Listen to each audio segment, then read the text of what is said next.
There's spear in here. Who brought a spear in? Small girl. Walking around here with that ash on your head. It is precise, elegant. Yes, General.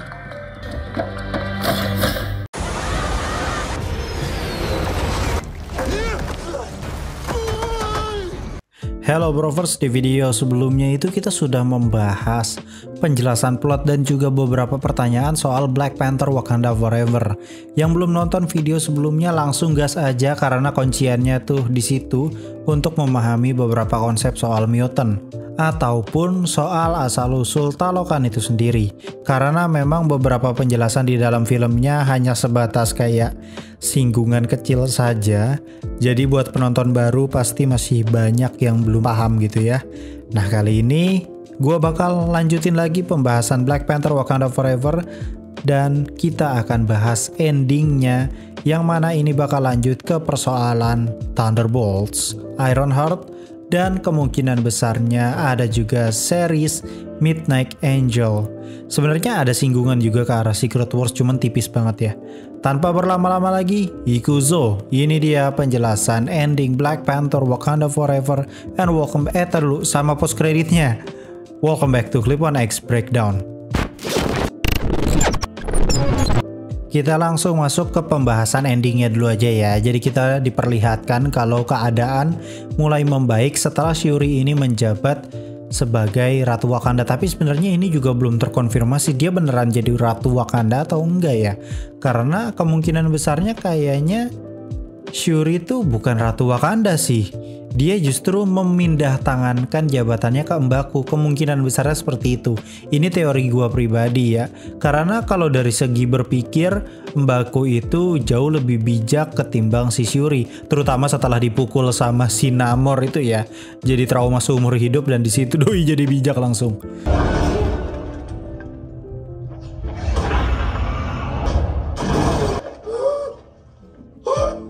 Gue gak menjamin teori gue benar, tapi agak kurang tepat jika Shuri langsung menjadi ratu karena sifatnya yang masih mudah untuk ketrigger gitu lah ya, masih emosian. Dia masih perlu terus dibimbing sama si Mbaku. Apalagi Shuri ini sempat kemakan omongannya Killmonger waktu masuk ke Ancestral Plane atau Ancestral World atau Ancestral Realm ya, pokoknya itulah ya. Dia memutuskan untuk menyatakan perang lawan Talokan hanya demi membunuh Namor. Untungnya Shuri berhasil digagalkan oleh ibunya, yaitu Ramonda, yang terhubung langsung dari Ancestral Plane ke alam bawah sadarnya Shuri. Masih berada di topik yang sama, kita semua tahu kalau Shuri menyatakan perdamaian dengan Talokan dengan syarat Wakanda dan Talokan harus tolong-menolong untuk memproteksi vibranium dari bangsa lain. Namun apakah benar tidak ada yang tahu soal Namor ataupun kaum Talokan? Sayangnya kayaknya sudah terbongkar ya. Bangsa Talokan kemungkinan besarnya sudah diketahui oleh dunia luar dan cepat atau lambat Talokan akan menjadi incaran banyak negara karena kekayaan vibraniumnya. Terlebih lagi Talokan sepertinya tidak memiliki sistem perisai seperti layaknya Wakanda yang menyamarkan wilayah Wakanda gitu ya di tengah-tengah Afrika atau di Afrika. Sedangkan Talokan tuh nggak ada, makanya si Nakia itu benar-benar gampang banget masuk Talokan. Karena ya sebenarnya Talokan itu hanya tersembunyi saja, bukan dilapisin perisai yang gak bisa dilewatin gitu, enggak.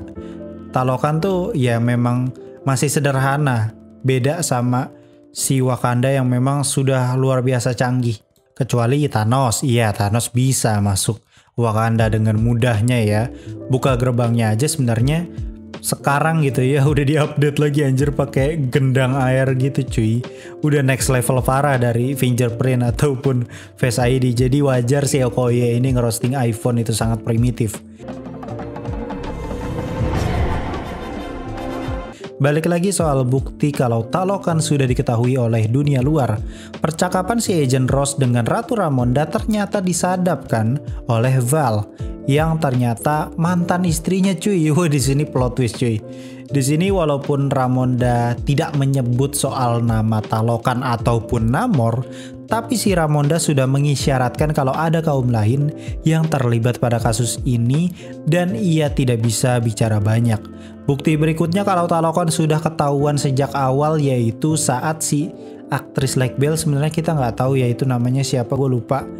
Nah, si Lake Bell ini dia kan sempat minta bantuan tuh di awal-awal. Dan dia jelas banget dia menyebutkan kalau yang menyerangnya itu bukanlah bangsa Wakanda karena kulitnya berwarna biru dan berasal dari bawah air. Informasi itu jelas langsung ditangkap oleh Pangkalan Pusat walaupun helikopternya dihancurkan duluan oleh Namor.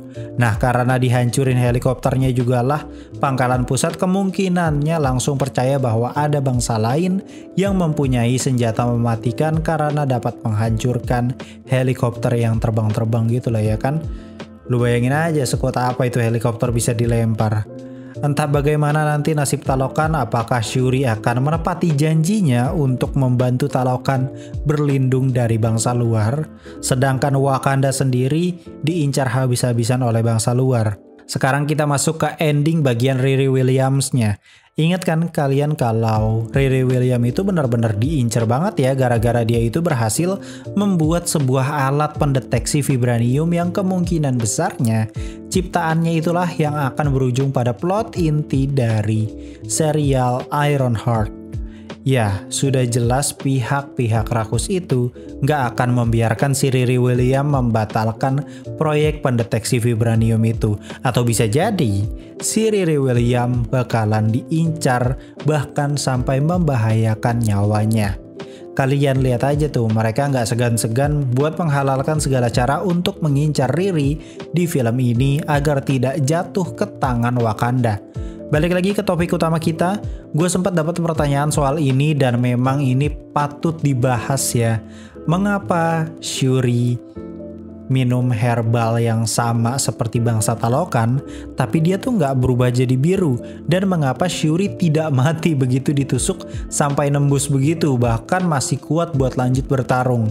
Sebenarnya jawaban ini cukup simpel, tapi memang lu harus harus fokus lah ya untuk memahami betul gitu ya adegannya. Sebenarnya masih teori sih, namun gue berusaha melogikakannya aja sesuai dengan yang gue analisa dari adegannya.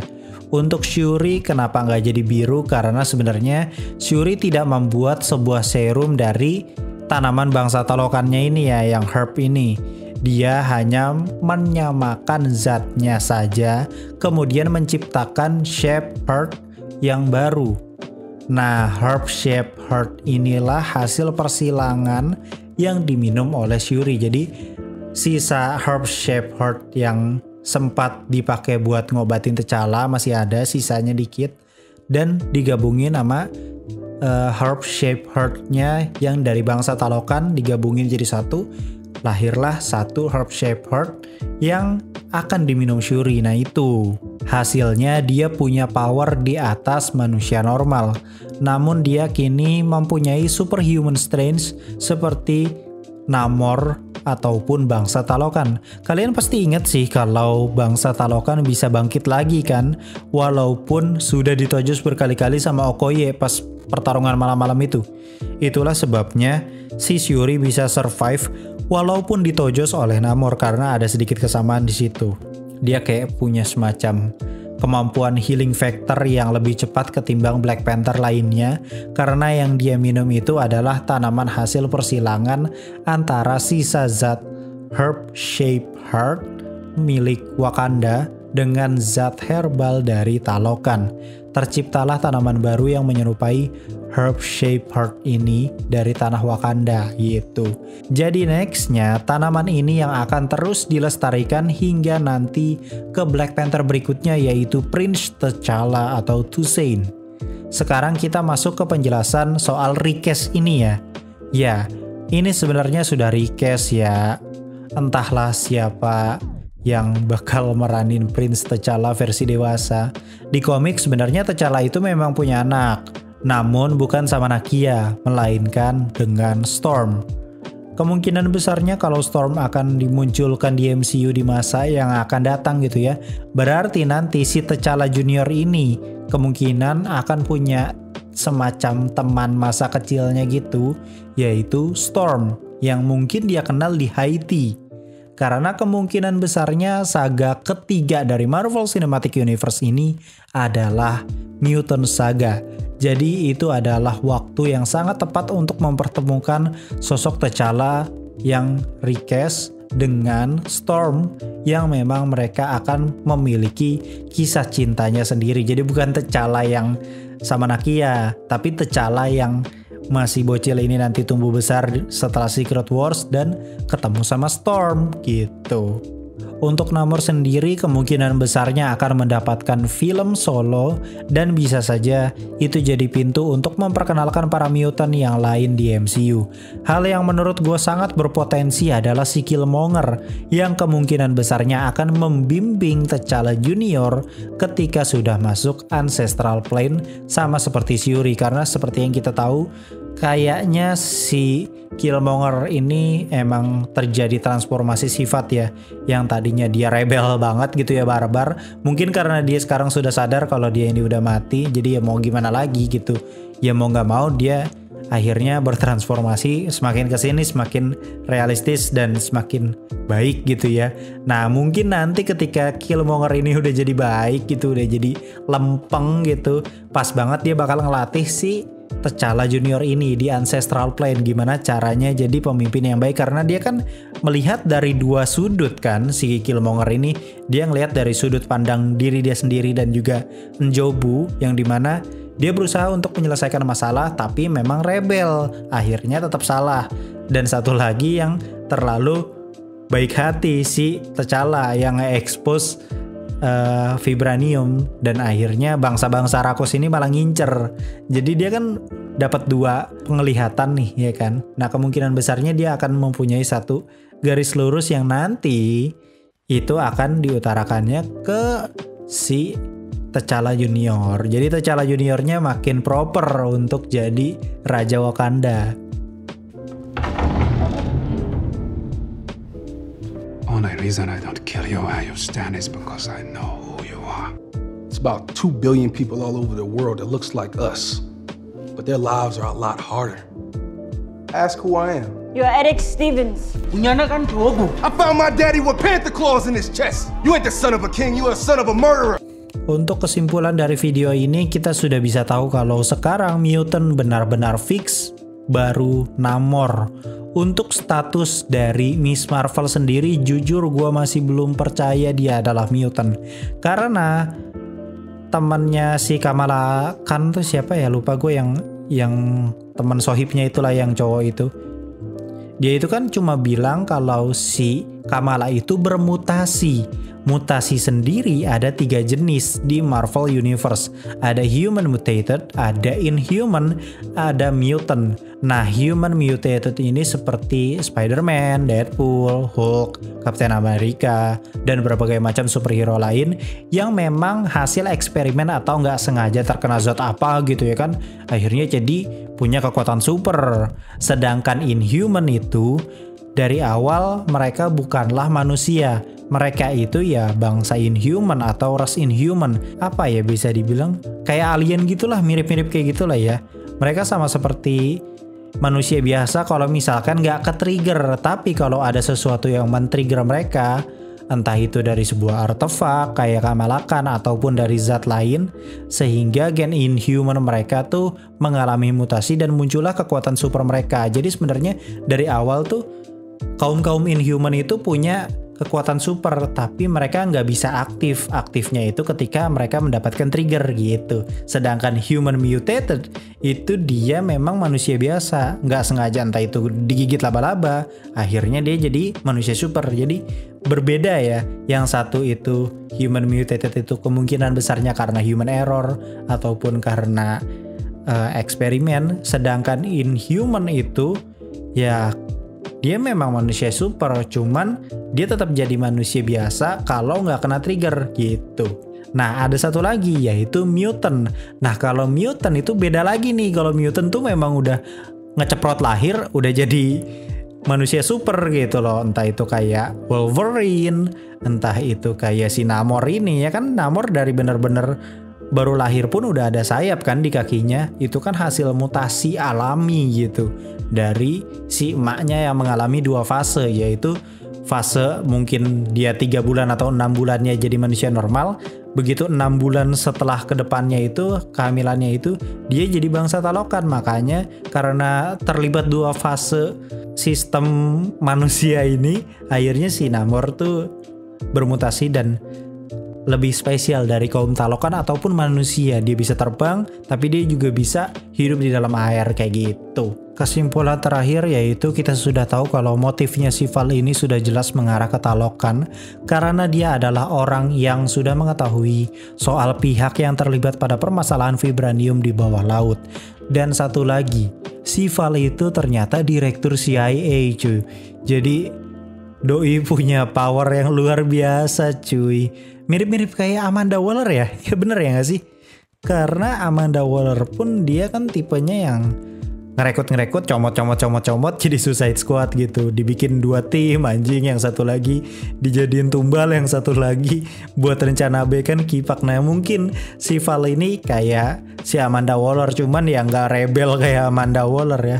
Kalau Amanda Waller kan kayak rebel banget gitu anjir bikin planningnya. Nah kalau ini dia masih soft, masih sesuai arahan pemerintah, kayak gitu-gitulah. Dan kemungkinan besarnya dia bakal bekerja sama Thaddeus Ross. Nah Thaddeus Ross sendiri kalau nggak salah sudah di-recast ya karena pemerannya sudah meninggal dunia gitu.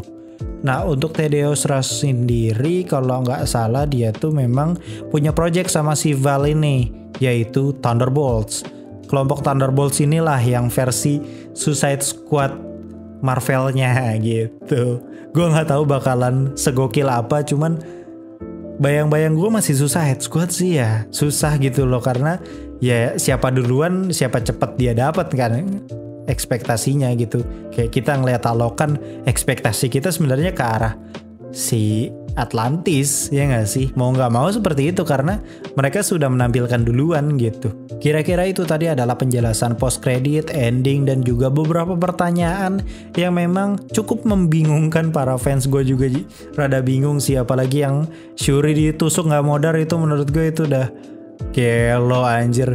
Berarti dia punya masih feeling factor juga sama kayak si Namor cuy, sama kayak kaum Talokan, tapi dia tetap bisa berada di daratan gitu karena kan tanaman yang dia minum itu persilangan cuy. Jadi ya menurut gue ini adalah penemuan yang brilian ya dari Shuri gitu.